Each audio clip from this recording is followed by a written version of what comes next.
Today I'm smoking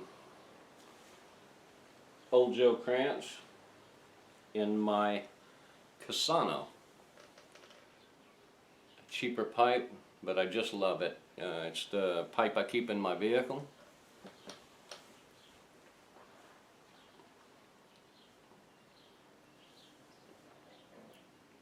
I'm going to talk about this boat. The boat I'm talking about is about a 30 to 40 foot sailing yacht. The story of what happened, I don't know. To give you a comparison, here is my 18-foot Victoria boat. It's only 18 foot. I've had much larger boats. I like this little small boat because it's easy for me as I get older to get it off of a reef. If I'm stuck on a reef, where the larger boats, you're in trouble. The boat that I'm speaking about, me and my son, probably 15 to 18 years ago,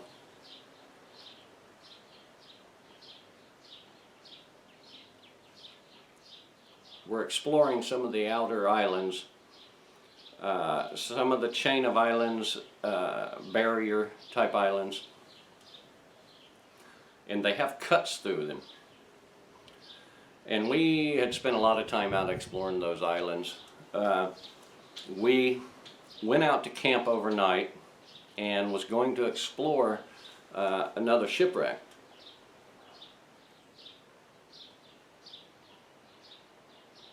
Which was a large Gulf shrimping boat that had got caught in a surf, or it may have broke down in the Gulf and washed in. But it is probably an 80-foot boat, 60 to 100 foot, somewhere in there. It's a big boat, and I believe inside it had bunks for 8 men, plus the captain's quarters. And this boat had nosed in onto the beach and had been there, I believe, since the 60s or 70s. Of course, today it's a large rusting hulk of a boat. The measurements on that boat says 10 foot at the sand level. So in other words, it was sunk 10 foot into the beach.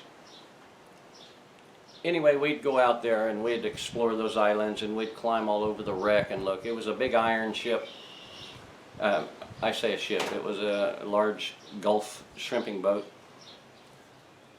And on one of our excursions out there, we found another shipwreck that was, I use the term shipwreck, but they actually are shipwrecks. We found about 1.5 miles past this large Gulf boat, we could see in the distance a mast sticking up out of the surf. And of course we were smiling. This was going to be an adventure. So to get to this island, you come through the cut. You can't get clear across the island in this spot. So what you have to do is you beach your boat on the bay side, then you walk for 1/2 mile through the sand and the dunes to reach the Gulf. Once you reach the Gulf, you'll then walk approximately 2 miles down to the first shipwreck, and then it's another 1.5 miles to the second one.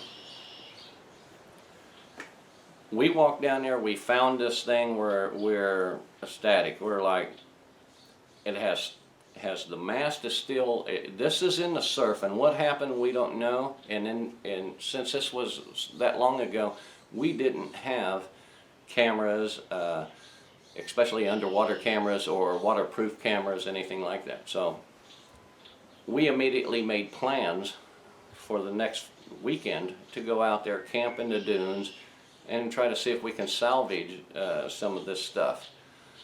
And the following weekend, we went out. This area is really It's a deserted area. I can tell you it takes hours to get there even by skiff. The area, there's very little human contact out there, unless it would be, of course, fishermen. And then to walk the beaches, it's a great place to shell hunt, that kind of thing, because nobody's out there to pick up anything. So we go out this next weekend and camp out, but we decided we were going to bring back parts of this boat. We wanted to salvage what we could, and what we took was a little hand dolly, a hand truck, or like you'd put a little refrigerator or a little dryer or something on, and you roll it around. 2 wheels, stands upright. We took this out and walked that 3 some miles down to this sunken yacht and commenced salvaging. My son, being much younger than me, of course, is a surfer and is used to being in the water, in the waves, and of course myself, being an old surfer, I'm used to climbing into the surf, as the old saying goes, it came on me wave on wave. Picture this boat. It was at about a 50 degrees was the mast. As the mast shot up out of the water, you can see the cabin sole, the roof of the cabin. You can see water up to probably within 2 feet of the roof. So you had a little bit of space you can get air. So we decide we're going to go into the water, climb in this boat in the surf, and of course the boat is still quite a ways out. It's a long, you got to go through a lot of waves to get out to it. And I can remember almost drowning. But we would go inside. I took along a cordless drill, some tools with me, and of course I ruined the drill. And I knew that was going to happen. If you ever get anything in salt water that's electronic, it's very rare to be able to save it, because you can flush it all you want and you're never going to get that salt out. A few weeks later you look at it and it's a ball of corrosion. So anyway, we decide to climb inside. We get a hatch open. The rear companionway, the main doors where you would go from the cockpit into the cabin, that's been busted off by waves. It's all been tore up, waves rolling right in through the cabins inside there. We were kind of lucky in the fact that the surf had laid down some. There were still waves coming in on us, but they weren't near what they were before. In fact, we had more air inside to come up for air than we would have had the first time we went out there. I don't believe we could have got in it at all. One of the problems would have been to go in through the hatch, and the hatch is facing the sea. The bow is almost facing shore, but slightly at an angle. So the waves roll in through the companionway, right up through the settee, into the V-berth, all of that area. The waves are just washing in and out of there. And sand is of course building up. There's several feet of sand deep. So in a boat that you could normally stand up in, now you are crotching, because there's sand. The boat is slowly sinking beneath the sand over time. How long the boat's been there, I don't know. I'm just making a guess. I'm gonna say it may have been there in the 90s, maybe, when they lost that boat. It was evident that what happened was that boat had gotten too close to the surf, and anyone who sails, Grandpa Cavendish can tell you, I believe he's a sailor, once you get near the surf, it's over. You've lost that boat. You cannot get those boats up near the surf. Once its heavy keel touches bottom and grabs, that boat wants to lay over instead of setting upright on its keel, it'll start to lay over, and of course the water will come inside, and then it will flood the boat. It's evident that that boat had gotten too close to the surf. One of the things that was interesting about it was on its bow, as the water would, the swells would drop, you would see its bow poke up, be poking out of the water. On the bow of that boat was the cleat was a piece of steel, stainless steel, about that big around and about that long. Huge piece of steel to tie that boat off to secure it. And evidently they tried to tow that boat because that piece of steel was bent clear around where they had probably radioed for help, and somebody had came out to try to pull them back from the surf, and they couldn't move that boat. I would estimate that that type of boat probably had a keel of 2,000 pounds or more, as much as your car, just in the keel. This was a very beautiful boat.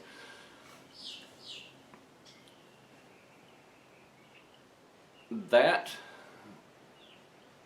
yacht had wood all inside of it. It's all teak, mahogany pieces, beautiful cabinets that had the louvers, all louvers, which is what I made. Some of the pipe dampers are actually out of those louvers. Some of the cabinets, doors and such would go clear down to the floor of the boat, but the sand had it all locked in. You couldn't get it. I would try to take off some hinges. At one point, the drill decided it wasn't for salt water and was not an underwater drill, and gave up the ghost. So what I would do is I would pull on those cabinet doors and break them if I could and take them off. I wanted them instead of letting the sea have them. And my son was too busy with hardware. He wanted some of the stainless steel hardware stuff, anything he could salvage before this boat disappears, because today that boat is gone. Somebody else has already got the mast, but the boat itself, as many of you probably know, that if you leave something sunk on the beach, over time it works its way down as sand keeps piling until it completely disappears. I can remember seeing the boat again one last time with just the mast, part of the mast poked out, but I could see evidence where somebody was trying to remove that mast by cutting or doing something. So, and today they're long gone. It's probably deep under the sand. But this boat had the most beautiful bright work, and bright work, of course, can be anything that's polished, wood that has a high varnish, high gloss varnish. They call it bright work. And we just had this huge pile of stuff that we wanted to bring back home. I wanted to make stuff with it. I love teak and mahogany and those marine type woods. I believe teak has been used for over 2,000 years. Teak has a natural oil in it, and that's the reason it is used, especially in the marine applications. So we have this dolly, and we've piled everything on it that we can fit. And this tiny little two-wheel dolly has, one thing we have is this bowsprit that is here that I almost didn't get it off, but it finally did come off, which is a large pieces of laminated teak. And I'll show you in a moment. I got that off, got it on the dolly. We were piling wood on, trying to tie it on. By the time we were done, we had a tiny little dolly with a huge load over it. And for somebody at a distance that would have been looking back watching us lug this down the beach for miles, this dolly, I guess I should have just had a grocery cart. We lugged it for miles. It took us hours to get back, to rest, pull this stuff, load it back all on the boat. Of course, we stayed the night, slept in the dunes, built our fire, and really enjoyed ourselves. we had brought this stuff back home, and for years it took a long time to dry the stuff out. One trick I learned to drying something more quickly is to put it on the roof of your garage. Just leave it up there on the summer days, it'll dry out. And we brought this stuff back. We had piles of it. Over the years I've used it up. I've made so many things for people that one of the things I want to show you that I did with a lot of the lumber is, I'm going to show you a few pieces here. This was out of a piece of mahogany. This is a tiller handle for a boat. The tiller handle is a part you use to steer the boat. Of course, the rudder goes down, the tiller handle is here. I have made probably a dozen of these. This piece in particular is made out of mahogany. And as you can see, it's laminated.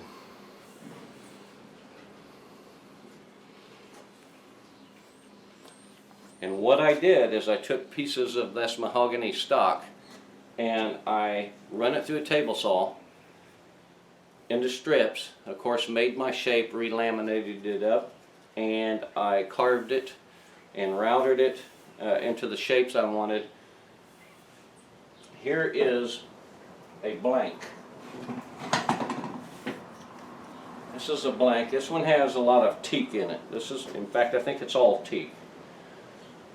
This is all teak wood that I have laminated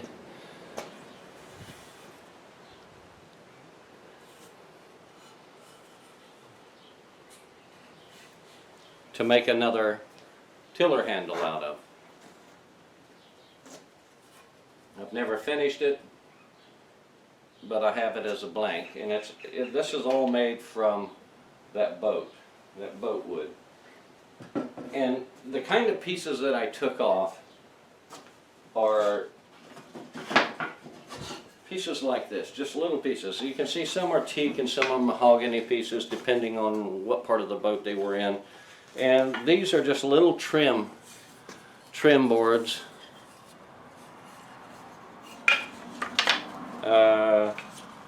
They're all mahogany, I believe these are. These are parts of the cabinet doors. These are the louvers that were in the cabinet door. These are all teak.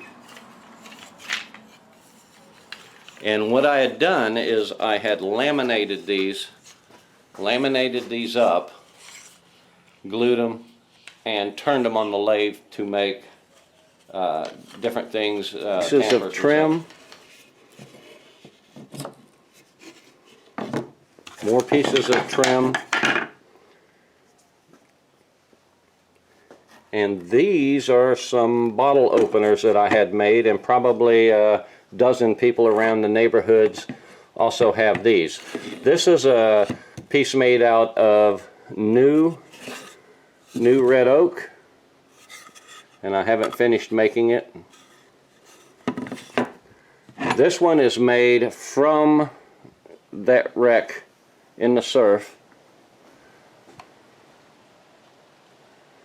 It has the only part on there that did not come from that wreck is this stainless steel bottle opener. And what this is a bottle opener, of course. And I cut and made a sailboat to put on it. These pieces are mahogany. Of course, the flag is teak. And how it worked, as you can see, they're stained. This is a saltwater stain from being underwater. I don't want to remove all of that, because if I did, I would use new lumber. This has a little aluminum piece that goes into the bottom of it.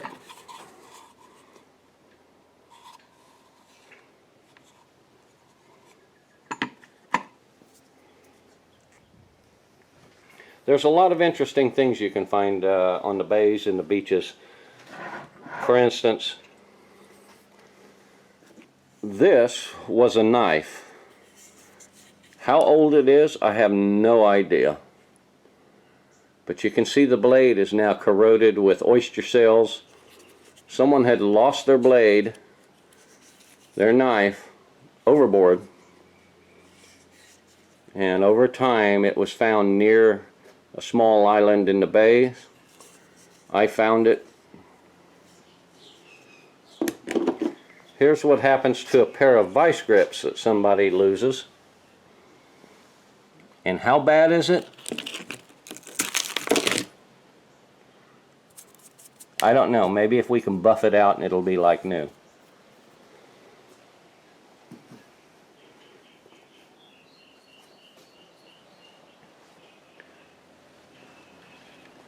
This is the bowsprit.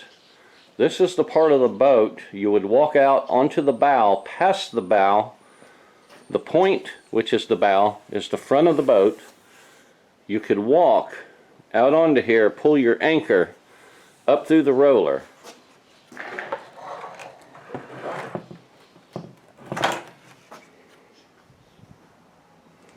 These are part of the stanchions of the bow rail that went around. This piece of teak has been laminated together, as you can see, and this is actually a very valuable piece for somebody as a decorative item, whether for a home or a restaurant or such, or for somebody who needed to replace one on a boat. However, having it all these years, I've never found anyone interested in it, so I have made a decision to cut it up. I really hate to do that, but there's a lot of wood here and a lot of neat little things to make.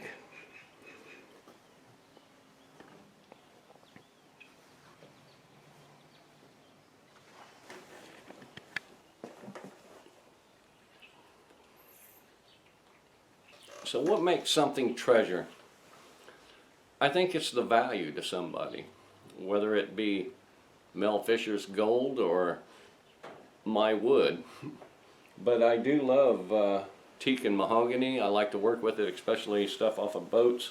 I think it's a high quality material, and it's a beautiful material. And where it comes from and the circumstances that it went through, to me, makes it valuable.